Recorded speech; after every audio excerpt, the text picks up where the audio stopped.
Terus tanggal 7 dini hari, saudara ikut disuapin juga oleh saudara Ferdi Sambo dan Putri Chandrawati? Siap, ikut disuapin juga yang mulia. Ikut disuapin. Terus tanggal 7 pagi? Tanggal 7 pagi saya sekitar bangun jam 5 karena saya tidur dekat dengan Daden. Alarmnya Daden yang membangunkan kalau nggak salah. Terus Bapak itu berangkat ke bandara, terus saya sempat mengantar ke depan. Habis itu saya tidur lagi yang mulia. Tidur lagi. Siap. Saudara bangun jam berapa? Coba ceritakan kegiatan saudara tanggal 7. Siap yang mulia. Setelah itu saya tidur lagi, bangun sekitar pukul 7 yang mulia, seingat saya. Terus mandi seperti biasa, sarapan. Sekitar jam 10 saya dipanggil ibu. Seingat saya di meja makan itu saya disampaikan terkait nanti rencananya Richard akan menggantikan saya ke depannya. Kan kamu mau sekolah gitu kan, nanti diajari termasuk Om Kuat sudah pintar atau belum, siap sudah tahu ibu. Terus di situ juga disampaikan beberapa tugas terkait rumah yang minta ada perubahan kayak lokasi pintu kamar mandi yang tadinya melewati dapur nanti dipindah biar nggak melewati ruang tengah. Jadi kalau staf atau kru mau mandi langsung aja dari belakang, nggak perlu lewat ruang makan gitu yang mulia. Terus beberapa perbaikan rumah. Setelah itu ibu juga menyampaikan minta dicarikan panti asuhan, 2 panti asuhan dengan kategori yang 1 muslim, 1 non muslim untuk panti asuhannya, tapi yang sama sekali tidak mendapat perhatian dari kalangan sekitar atau pemerintah, yang benar-benar kondisinya kalau bisa difoto-foto dulu ya Ki, nanti kirim ke ibu gitu. Saya sampaikan ke Babin karena saya sudah kenal Babin situ, minta tolong dicarikan. Dilaporkan kalau hanya dapat 1 yang mulia, 1 panti asuhan dan hanya ada muslim, yang non muslim belum ketemu. Terus saya sampaikan ke ibu, ya udah 1 aja dulu, nanti kamu belikan sembako, sudah kami catat apa-apa yang diminta sama Ibu Putri. Setelah itu kasih uang santunan juga, bilang ke panti kalau ini dari kami yang minta doanya anak saya ada 2 di Magelang supaya didoakan sehat, selamat di pendidikan. Setelah itu saya laporkan di situ juga yang mulia ke Ibu Putri karena setahu saya sebelumnya ya tanggal 6 itu ada pembicaraan tentang Bapak itu mau ke Magelang lagi rencananya bersama seluruh putrinya sama keluarga, nenek juga. Hari Sabtu kalau nggak salah atau hari Minggu mau ke Magelang lagi karena hari Senin itu ada buka dik yang putrinya yang baru masuk yang mulia. Rencananya mau hadir di pembukaan pendidikan itu. Tapi saya sudah koordinasi dengan Pamong di TN kalau pembukaan pendidikan itu tidak untuk umum, jadi hanya dilaksanakan internal Taruna Nusantara, untuk orang tua tidak boleh hadir ibu izin. Terus untuk pertunjukan marching band juga tidak jadi ditampilkan karena kan tadinya mau lihat pembukaan pendidikan sama mau syuting anaknya kan kita sudah hubungi juga yang dari Jakarta untuk videografinya, sudah kami siapkan di Magelang tapi kami cancel semua karena tidak jadi itu. Terus ibu menyampaikan, oh sayang sekali ya nggak bisa ini video mas main drum gitu. Siap ibu, apa pulang besok aja kali ya, lihat nantilah gitu. Terus setelah itu selesai, saya izin karena sudah tidak ada perintah lagi. Saya sampaikan ke Pak Babin untuk cari sembako yang tadi dipesan karena saya nggak bisa keluar yang mulia. Nanti dia ke rumah dulu, terus saya kasih uang untuk beli dulu yang mulia. Pak Babin dengan Mas Jabrik waktu itu. Mas Jabrik itu orang yang biasa jaga rumah kalau ditinggalkan kosong. Terus sekitar habis duhuran yang mulia, kebetulan saya pesan bunga meja, karena itu tanggal 7, atas nama istri saya, tapi saya pesan sendiri. Saya mau sampaikan ini bunga dari istri saya, ucapan selamat hari ulang tahun perkawinan. Saya itu bawa masuk ke ruang tamu, karena waktu itu ibu terlihat lagi duduk di ruang tamu. Terus saya bukan dari depannya, tapi dari sebelah sampingnya yang mulia. Saya tidak melihat kondisinya ibu waktu itu kan. Saya bilang, izin ibu, saya bawa bunganya. Izin ibu, dari istri saya, selamat hari ulang tahun perkawinan. Tapi ibu waktu itu enggak respon apa-apa. Terus saya kan bingung yang mulia. Kok diem gitu kan. Terus saya lihat begini, ternyata ibu, saya pikir ibu kenapa ini kok mukanya pucat gitu. Terus saya inisiatif aja, saya tinggal yang mulia. Saya taruh bunganya di kayak lemari untuk piring-piring di dekat dapur. Setelah itu saya keluar.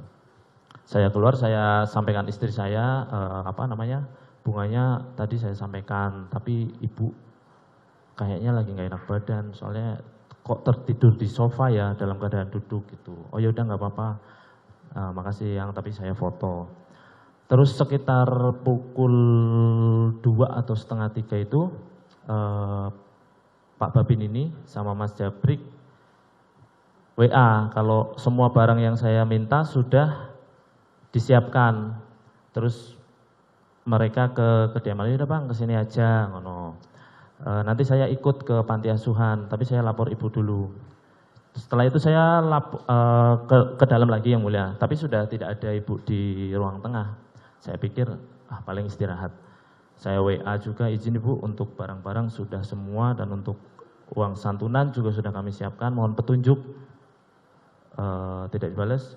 Langsung saya WA lagi, izin ibu saya saya ke panti asuhan untuk menyerahkan, nanti untuk pelaporan saya kirimkan lewat WA. Setelah itu saya pergi dengan Pak Babin sama Mas Jabrik ke panti asuhan. Saya sampaikan semua pesan-pesan ibu, terus saya sampaikan bantuan dan tali asihnya. Saya minta kontaknya barangkali nanti untuk tiap bulannya, karena perintah ibu tiap bulan harus ke panti asuhan itu. Saya pulang sekitar pukul 4:30 kalau nggak salah yang mulia.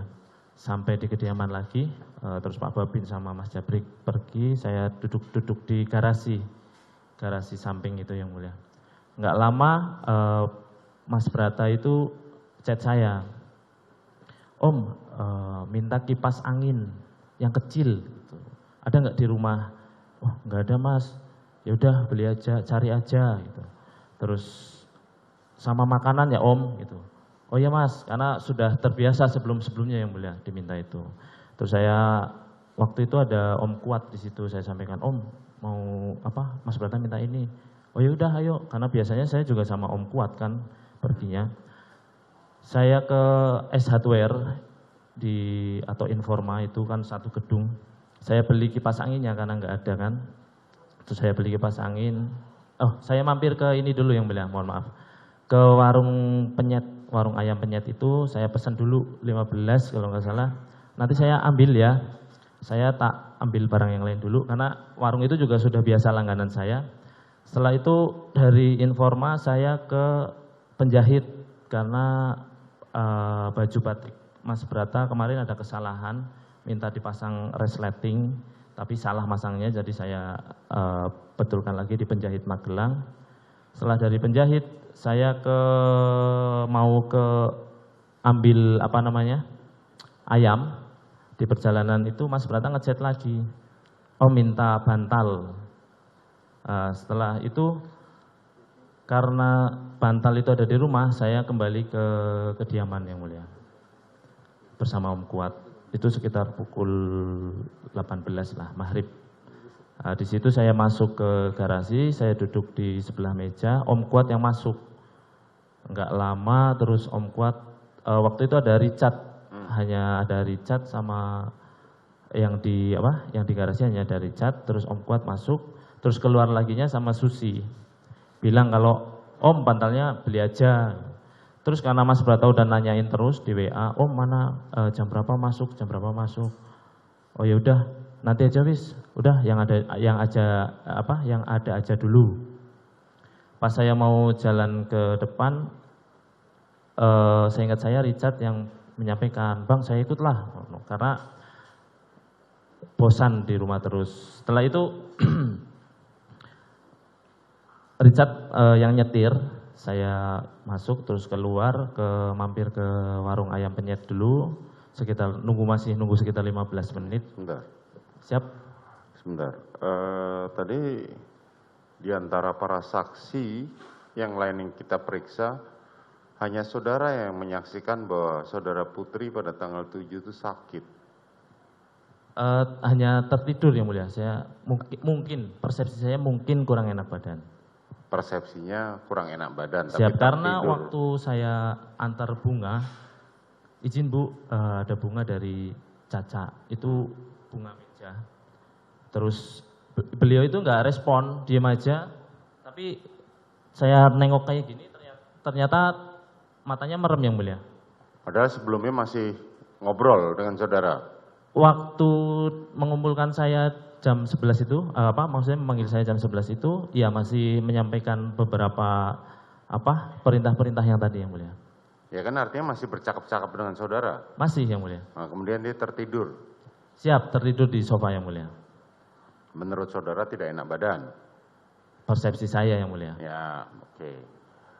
Terus pada saat saudara tanggal 7 itu tadi pukul sebelum saudara pergi bersama saudara Richard, Siap. saudara Joshua di mana? Saya tidak memperhatikan Saudara posisi. tidak memperhatikan dan tidak bertemu dengan saudara Joshua di rumah. Tidak yang mulia. Ya, tetapi dan saudara tidak tahu menahu. Tidak tahu menahu posisinya Yosua ada di mana. Yang jelas yang saudara ada tidak ada komunikasi juga. Tidak ada yang mulia. Dan saudara pergilah bersama Richard. Richard. Coba Siap. ceritakan lagi. Setelah itu saya pergi bersama Richard. Setelah ayam penyetnya jadi, saya masuk langsung ke sekolah TN. Terus di TN berhenti di sebelah Geraha, yang teman-temannya Mas Brata itu yang tempat biasa ngambil. Kalau saya biasa nganter makanan atau nganter barang di situ, hanya teman-temannya yang ngambil, karena Mas Brata nggak pernah ngambil sendiri. Setelah itu saya ajak Richard untuk ke rumah salah satu pamong yang mulia. Kebetulan pamong itu juga saya baru kenal karena kan Mas Brata naik dari kelas 2 ke kelas 3. Jadi pamongnya ganti semua. Saya masuk ke rumah pamong itu untuk menyampaikan kalau saya yang ada di Magelang, kalau ada apa-apa terkait kondisi kesehatan Mas Brata, ataupun ada apa-apa yang diperlukan oleh Mas Brata, ataupun kendala-kendala Mas Brata dalam pembelajaran, bisa hubungi saya. Ataupun memang mau langsung hubungi orang tuanya Mas Brata juga silahkan. Tapi saya minta ditembusi, jangan sampai pamong itu langsung ke orang tuanya, tapi saya tidak tahu, karena nanti akan jadi teguran buat saya yang mulia. Setelah itu saya keluar ke rumah salah satu pamong lagi. Saya coba ketok pintunya, tidak keluar-keluar, tapi mobilnya memang nggak ada yang mulia. Terus saya telepon, "Pak, di mana? Saya mau ketemu silaturahmi." "Oh, saya lagi di alun-alun Magelang, Mas." "Oh, gitu Pak. Gimana ya Pak? Saya tunggu di rumah atau gimana?" "Kalau nggak repot, kesini nggak apa-apa Mas." "Oh ya siap Pak, saya merapat." Saya ajak Richard ke alun-alun Magelang waktu itu untuk bertemu pamong. Singkat cerita saya nunggu di depan masjid, tapi masih di wilayah alun-alun. Waktu itu Richard tiba-tiba ada telepon dari ibu. Setelah diangkat menyampaikan. Jam berapa itu? Mungkin jam 7 malam lewat yang mulia, karena sholat isya sudah selesai dilaksanakan sih. Oke, kemudian? Terus Richard menyampaikan ke saya kalau, Bang, saya ingat saya, Bang, disuruh pulang cepat sama ibu. Gitu. Loh, kenapa? Nggak tahu Bang, disuruh cepat. Oh yaudah, saya telepon ke pamong yang tadi yang mulia. "Pak Asri, maaf, saya ada keperluan, saya ketemu besok aja ya." "Oh yaudah Mas, nggak apa-apa." Nah, terus masuk mobil, waktu itu jalan ke kediaman. Kemudian? Setelah Gimana ya? Lanjutkan. Setelah singkat cerita sampai kediaman lah ya, sampai kediaman, saya masuk ke dalam rumah, tidak ada orang di bawah, tidak ada siapapun. Oh, terus saya naik ke lantai 2, karena tadi yang menelpon Richard kan ibu. Ada apa? Saya naik ke lantai 2, terus saya lihat Susi nangis, duduk di depan itu nangis loh. Terus ketemu Om Kuat di sebelahnya tapi berdiri. Terus Om Kuat kayak apa ya? Kayak bahasanya gemerungsung lah yang mulia. Terus saya tanya, ada apa Om? Nah, Om Kuat di situ. Tadi saya lihat Joshua naik turun tangga. Saya samperin malah lari. Terus saya lihat ke atas ibu udah tergeletak. Saya sempat kejar pakai pisau gitu yang mulia. Oh, lihat ibu gitu. Terus saya masuk yang mulia ke dalam kamar. Terus di situ saya duduk di bawah lantai. Saya mencoba menanyakan ke ibu. Waktu itu ibu tiduran. Terus izin ibu, ada apa ibu, izin. Diem terus. Yosua di mana dek? Yosua ibu, siap ibu. Saya berdiri, saya turun, saya cari Yosua dulu di ruang tengah itu, ke belakang juga, ke arah laundry, nggak ada. Saya lihat ke depan nggak ada, terus saya ke kamar belakang. Di kamar belakang itu saya bertemu Susi, saya tanyakan, lihat Yosua nggak? Enggak Om. Terus saya ke arah garasi juga ada, saya dari Richard sama Om Kuat. Lihat Joshua enggak? Enggak bang. Om Kuat enggak, saya enggak ingat jawab apa, terus saya masuk lagi. Richard mengikuti. Mungkin karena tahu saya nyari Joshua, dia respect mengikuti saya, terus saya masuk ke kamar ADC. Kamar yang di depan yang biasa ditempati ADC itu di lantai 1. Saya buka kamar, tidak ada Joshua juga, Richard juga ikut ke situ, terus saya tanya, Chat, karena saya lihat ada stayer kan di situ yang mulia, ada senjata stayer di sebelah tempat tidur sama lemari. Chat, senjata Joshua mana ya? Terus saya buka lemari, ada ternyata yang mulia di lemari pakaian itu, saya ambil, terus saya ambil juga senjata stayer. Terus saya bawa ke atas, tapi waktu itu saya memang nggak menyampaikan apa-apa ke Richard, dan Richard juga nggak menanyakan apa-apa ke saya. Saya bawa ke atas, saya simpan di kamarnya Mas Brata, saya kunci, saya taruh kuncinya, terus saya turun lagi. Saya nggak tahu posisinya Richard di mana, terus saya keluar lewat pintu depan yang mulia. Di luar pintu depan saya lihat Joshua ada di ujung depan garasi tetangga, tapi yang ujung sana. Nah, di situ, loh, itu Joshua, saya samperin. Yes, ada apa? Nggak tahu bang, kenapa itu Kuat tiba-tiba marah sama saya? Loh, tadi Kuat menceritakan kalau dia lihat Joshua kayak naik turun tangga ragu-ragu yang saya tangkap waktu itu, terus sampai dikejar pakai pisau, kenapa? Terus ini bilangnya nggak tahu kenapa Kuat marah-marah. Terus, ayo kamu dicari ibu, Yos. Nggak mau saya. Karena waktu itu kan sambil jalan yang mulia, sambil jalan ke arah depan garasinya rumah yang kediaman yang saya tempati itu. Dan Om Kuat ada di garasi, mungkin melihat Om Kuat, nggak mau saya sambil lihat garasi. Iya, emangnya kenapa? Ya nggak tahu bang, kenapa itu Kuat tiba-tiba marah sama saya? Loh, yaudah sabar dulu, yaudah tarik nafas dulu. Terus dia duduk yang mulia di pembatas garasi antara garasi kami dengan garasi tetangga. Duduk di situ, saya biarkan aja, terus saya jalan ke arah garasi, saya nggak lihat Joshua, terus saya ke depan lagi. Karena saya pikir Joshua dicari ibu yang mulia. Saya ke depan lagi, saya lihat, terus Joshua jalan ke saya, terus gimana? Ayo dicari ibu loh. Oh dicari ibu, dipanggil ibu. Diem terus, yuk sama saya kok, tenang aja Kuat, nggak ngapain sama saya. Terus, yaudah bang, masuk. Dia di depan yang mulia, masuk ke lewat garasi, melewati Om Kuat sama Richard. Waktu itu memang ada sempet tatap-tatapan yang mulia, cuma udah, tak bilang gitu. Udah.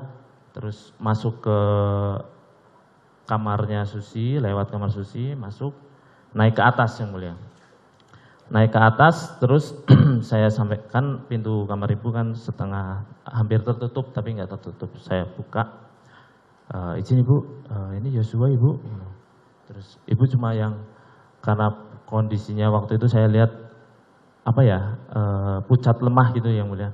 Cuma diem aja tiduran itu, terus Yosuanya masuk, melewati saya. Waktu itu Yosua langsung kayak gini yang mulia.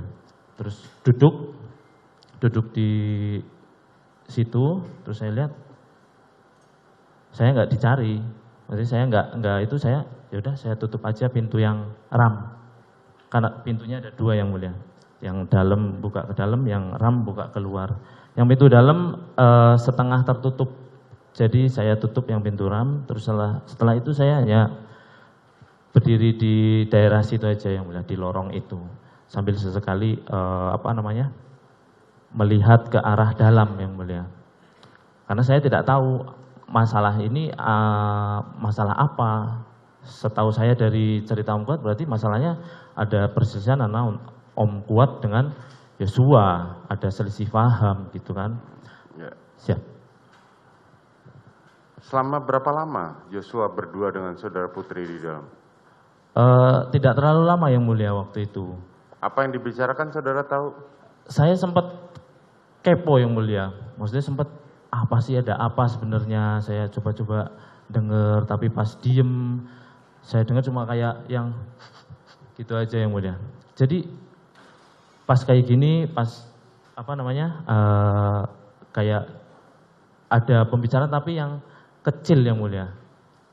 Saudara tidak tahu? Siap, saya sempat mencari tahu. Berapa juga. Lama? Kurang dari 10 menitan lah yang mulia. Kurang dari 10 menit. Siap.